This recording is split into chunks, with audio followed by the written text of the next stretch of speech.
one of the guild members who attended the British Columbia Craft Brewers Guild Conference, and there were a few sessions that really stood out, and two that we're talking about here focused on both, one was on reputation management, another one was about social media. And I would love to maybe start by just kind of combining those two broad ideas to maybe hear from you what you learned from those sessions when we asked the question of, what does reputation management mean in today's beer world? Yeah, totally. So the speaker of that was sharing about how for reputation management that it's not just what you see online and it's not just what is in the media, that it's literally every touch point you have with your customer, whether that be the person greeting them at the door, the people that like see what's going on in your brewery, doing your brewery tours, and of course, what is being shown online and in social media as well. And I think one thing that they really emphasized is that it affects sales and marketing. It's definitely something you need to be aware of and need to be constantly monitoring. Was there any discussion about these things, whether it's reputation or kind of social media presence in relation to interacting with the media in some way? There was a little bit. Primarily the focus was on social media, but the little thing that they said about actually interacting with the media is making sure that you're prepared, but also that you're just really open and transparent about things. Don't try to make up things you don't know, or if you don't know the answer to questions, just say that you don't know or you can find out about them. Was that something that I imagine there might have been a Q&A or just some conversation? Was that something that seemed to kind of create some curiosity and interest from other people who were in attendance for that session? That was not one of the things that came up during the Q&A. I like the idea that the process of being transparent is something that they need to be reminded of when dealing. Right. Right. So what were some takeaways that you found that maybe you're putting to practice after hearing from the presenters of both of these sessions? I would definitely say both of them really focused on being genuine and telling your story, not trying to be another brewery, not trying to be who you're not, and to openly share that story, share your why, share why you are doing what you're doing, why you got started, and what drives you. For someone who thinks about beer probably daily, when you say something like this, to focus on share your why, what kind of comes to mind for you, whether it's a consumer, a professional, or someone who wants to write about beer? Like, what does that mean exactly? Um, to me, it means what inspired you, what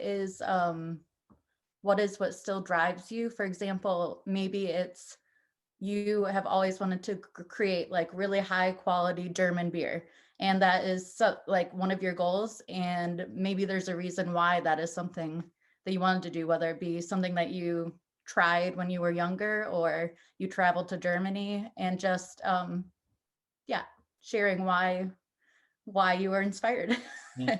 You had mentioned from the social media session that there were some takeaways that you found particularly interesting that you may be putting to practice. Yes. And social media presence and kind of finding ways to be unique and have a voice on social media is something that we've talked about in the past with guild members. What were some of the things that you took away that you're finding important to put to use?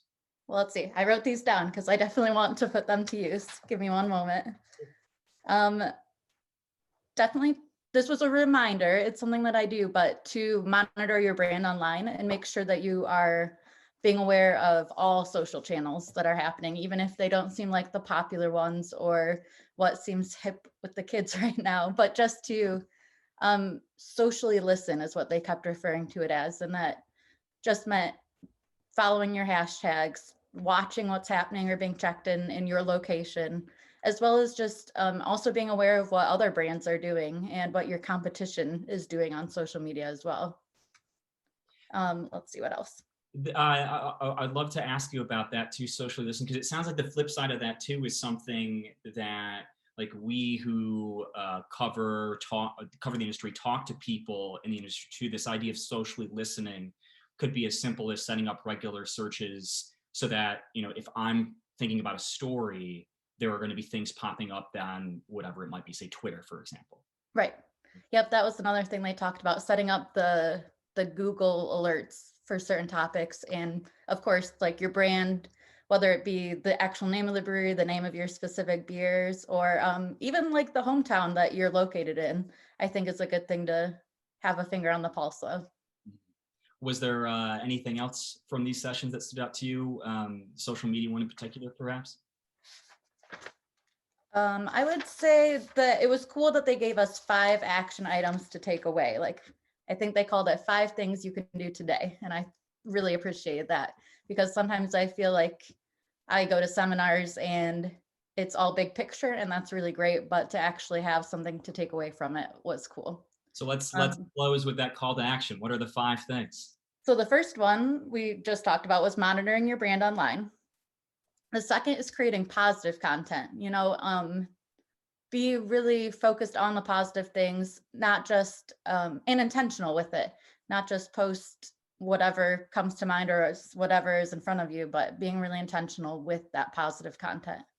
And a little kind of side note that went with that one is that it's great to use user generated content. If you see your customers appreciating it, that's a great thing to repost, because other people see, oh, people like me enjoy this product, so maybe I should check it out. That was 2. Number 3 is be transparent and gain trust. And the gain trust part was really, if you say you're doing something, follow through with it. If people ask questions, be responsive, share consistent info across all platforms, and also with all guests. Make sure that you're not, I mean, everybody has their favorite regular that comes to the bar, but making sure that you're treating everybody in the same way. And that includes on social media. Number 4 was treat your because they counted some of the Google stuff as social media. So treating the My Business listing as your business card. And like, it's going to be the very first thing people see. People check in on there and leave reviews. And it's something that you really want to monitor. It's one of the most popular things in this day and age right now. And then the last one is something that we don't do at the brewery I work at. And it's something that I thought, oh, that's interesting. And that's go out of your way to ask for reviews. Don't just, wait on people to leave them, whether they're good or bad, but actually reach out and tell people, hey, tell us about your experience. We're interested to hear what you have to say. So promoting that on social media as well.